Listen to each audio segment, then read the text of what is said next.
जय हिंद दोस्तों। जैसा कि मैंने आपको बहुत बेहतरीन तरीके से सारी चीज़ें एक बेहतरीन तरीके से सीक्वेंस में बताने का कार्य किया था, और आप लोग बहुत सारे विद्यार्थियों के विचार होंगे मन में कि सर इतनी सारी छुट्टियां कैसे क्या हो गई।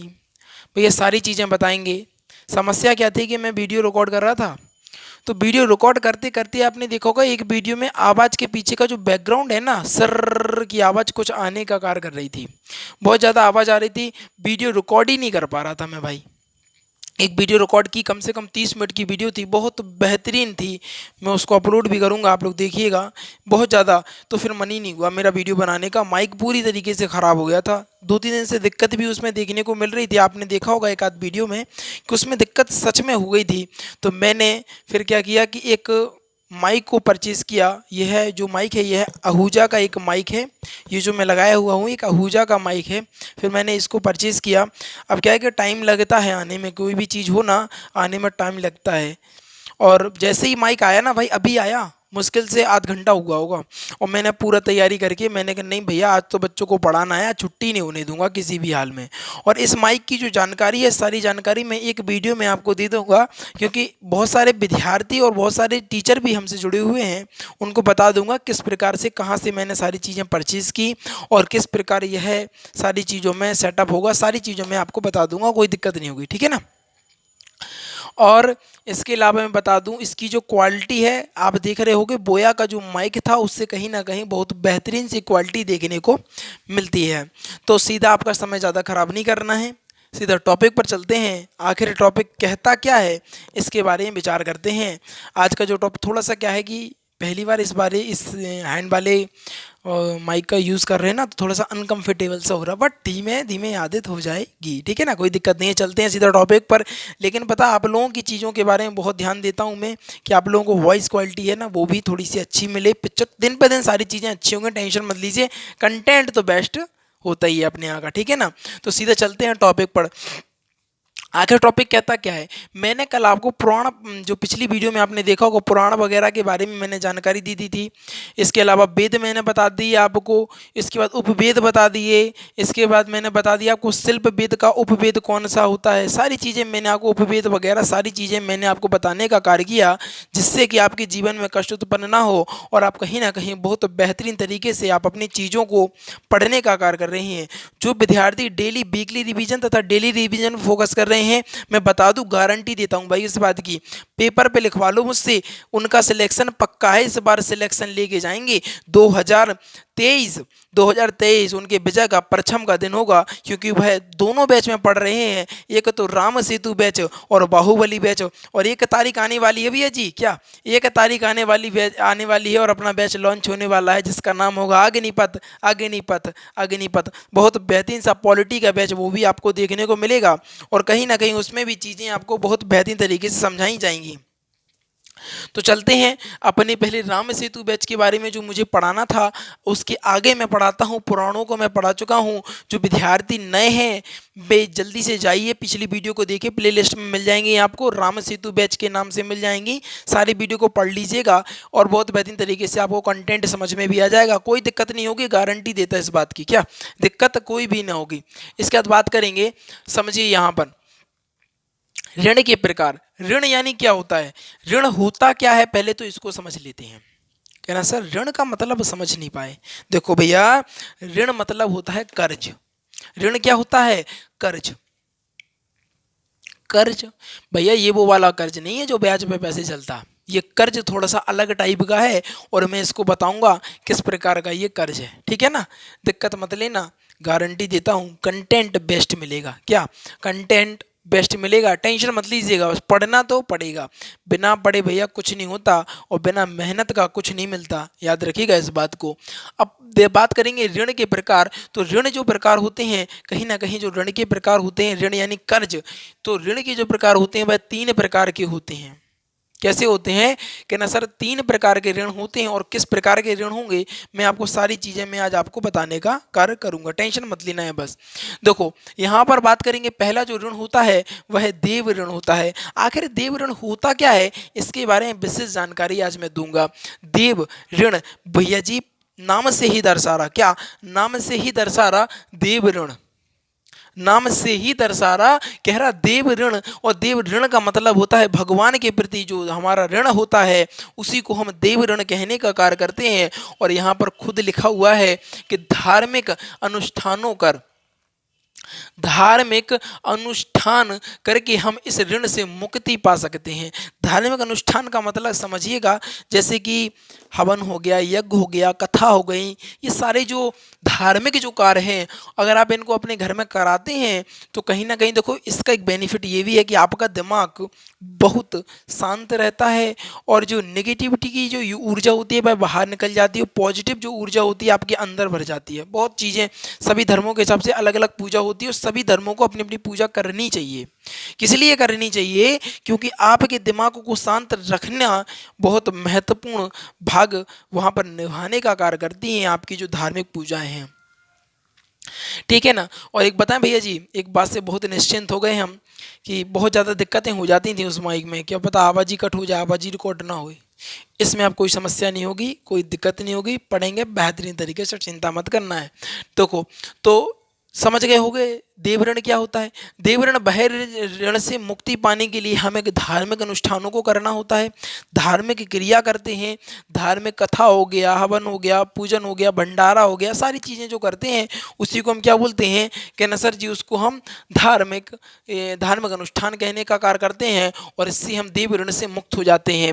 इसके बाद बात करेंगे ऋषि ऋण। आखिर ऋषि ऋण होता क्या है?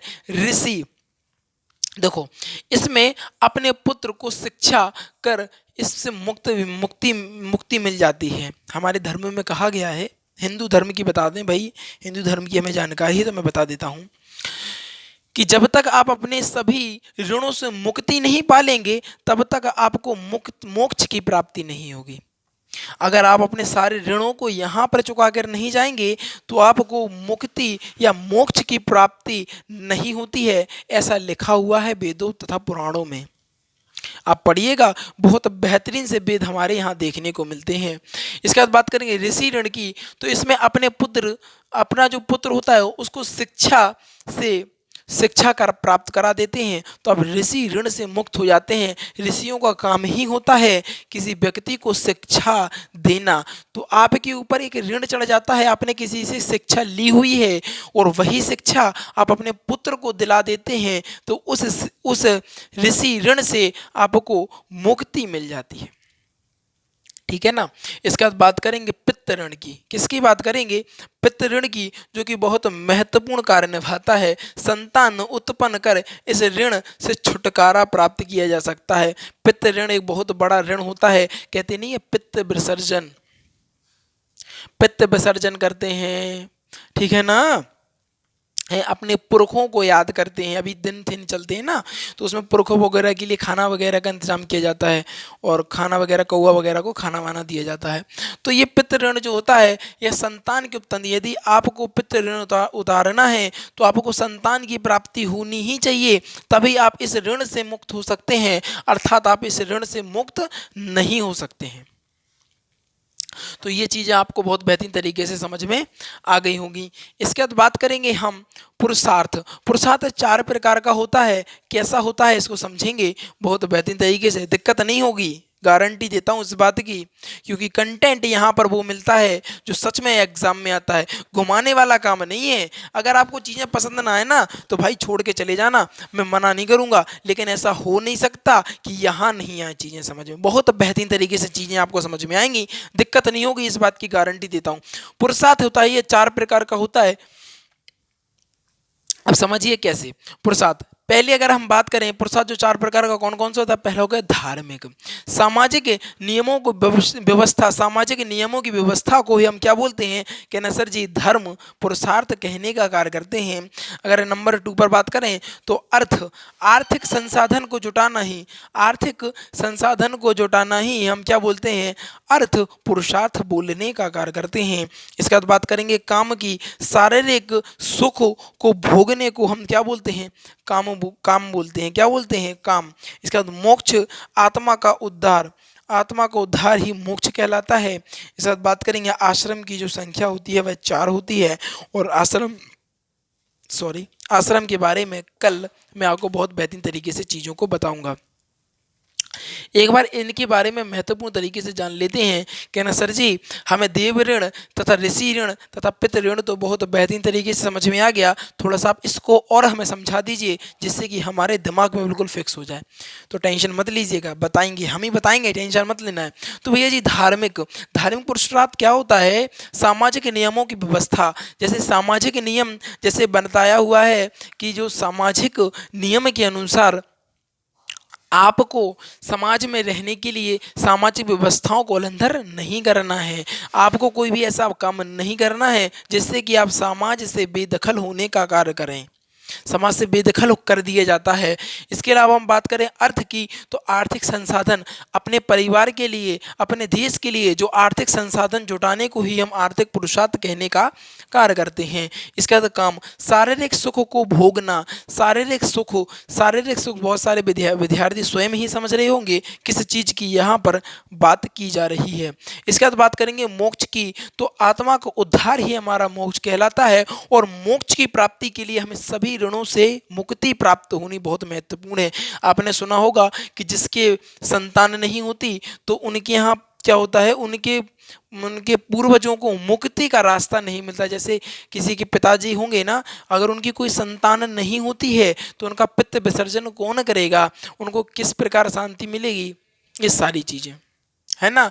तो सभी ऋणों से अगर आप मुक्ति पा लेते हैं तभी आप आत्मा का उद्धार होता है और तभी आपको मोक्ष की प्राप्ति होती है। ये सारी चीज़ें इसमें आज की वीडियो में थी। और आपको बता दें आश्रम की जो संख्या होती है वह 4 होती है और आश्रम को कल हम डिटेल से पढ़ने का कार्य करेंगे, चिंता मत करिएगा आप लोग। आज की थोड़ी सी वीडियो छोटी थी परंतु कंटेंट में वही दम था, क्योंकि भैया जी थक गए हैं बहुत ज़्यादा। क्या बताएं वो जो क्या बोलते हैं जी, जो प्रोडक्ट लेके आया ना अपना, तो ये भैया जी बहुत ज़्यादा एड्रेस बताने के लिए घूमते रहे, क्या पता कहाँ घूम रहा था, है ना। कोरियर वाला था ना, ये कोरियर से मंगाया मैंने, तो ये कोरियर वाला बहुत घूमता रहा और उससे बहुत ज़्यादा परेशान। और इसके अलावा गले में थोड़ा सा दर्द भी है, खरांच वगैरह भी है, टेंशन मत लीजिएगा, बशर्ते मैंने आपको पढ़ा दिया। और जो एक वीडियो तो रखी है और मैं आपको बता दूंगा कि वो बोया का माइक किस प्रकार ख़राब हुआ था, उसकी आवाज़ आप पिछली वाली वीडियो में देख सकते हैं, थोड़ी सी आवाज़ ज़्यादा ही ख़राब हो गई थी उसकी, इस चक्कर में मैंने उसको हटा दिया। मैंने कि नहीं, बच्चों को दिक्कत नहीं होनी चाहिए क्योंकि महत्वपूर्ण बच्चों का भविष्य है। महत्वपूर्ण क्या है, बच्चों का भविष्य है, मुझे बच्चों का भविष्य बनाना है, टेंशन मत लीजिएगा। और आपको बता दें कि हम जो नए विद्यार्थी हैं तो अपने 2 बैच चलते हैं, एक चलता है राम सेतु बैच और एक चलता है बाहुबली बैच। और जो बाहुबली बैच होता है डेली का डेली आपको 2 PM पर देखने को मिलता है, और जबकि राम सेतु बैच यानी विजय का परचम लहराने वाला जो बैच, अपना जो बैच है ना, ये डेली का डेली 4 बजे देखने को मिलता है और 1 तारीख से लॉन्च होगा। क्या ना सर, पता है हमें, अग्निपथ बैच लॉन्च होगा। तो भैया जी बिल्कुल सही सोच रहे हैं आप, अग्निपथ बैच लॉन्च हो जाएगा और उसमें मैं आपको पॉलिटी का बेताज बादशाह बनाने का कार्य करूंगा। वो भी उसका नाम ही अग्निपथ, समझो ना आप, अग्निपथ नाम है उसका और उसके आप बेताज बादशाह कहलाएंगे। जब जब संविधान की बात होगी तो आप सोच रहे होगे कि कोई सा भी क्वेश्चन हो ना, उसको तो भाई यूं कैसे चुटकियों में उड़ाने का कार्य करेंगे। तो टेंशन मत लीजिएगा, आनंदित रहिएगा, जीवन में आगे बढ़ते रहिएगा। जो नए विद्यार्थी हैं जल्दी से जाइएगा, क्या करेंगे कहना सर जी वीडियो को लाइक, बिल्कुल भैया जल्दी से जाइए वीडियो को लाइक कर दीजिएगा, चैनल को सब्सक्राइब कर दीजिएगा और शेयर करके आइएगा अपने यार दोस्तों और चाहने वालों के साथ, क्योंकि आज की जो वीडियो थी कहीं ना कहीं बेहतरीन, गजब और लाजवाब होने का कार्य कर रही थी। इन्हीं चंद शब्दों के साथ बिता लेना चाहूँगा। भैया जी डेली रिवीजन तथा वीकली रिवीजन पर फोकस करिएगा, बाद में मत कहिएगा हमसे कि सर हो नहीं पाया। आप अपनी गलती, अगर आप स्वयं गलती करते हैं तो आप अपने पैरों पर कुल्हाड़ी पटकने का कार्य स्वयं ही करते हैं, इसमें कोई जिम्मेदार नहीं है आपका, ठीक है। लेकिन मुझे पता है मेरे सारे विद्यार्थी डेली पढ़ते हैं, ठीक है ना। हाँ, तो जल्दी से जाइए, शेयर वगैरह करिएगा और बहुत सारे बेनिफिट देखेंगे। और कल से जो वीडियो होंगी बहुत बढ़िया तरीके से मिलेंगी आपको, बड़ी बड़ी वीडियो देखेंगी, कोई दिक्कत नहीं होगी, सारा कंटेंट यहीं पर फ्री में दिया जाएगा, कोई दिक्कत नहीं है, ठीक है। तो बस इस साथ वीडियो को समाप्त करते हैं, जीवन में आनंद रहेगा और आगे बढ़ते रहिएगा। Thanks for watching. और इसका स्क्रीनशॉट जरूर ले लीजिएगा, क्या इसका स्क्रीनशॉट ले लेंगे आप लोग, ठीक है ना। तो बस वीडियो को समाप्त करने का कार्य करते हैं।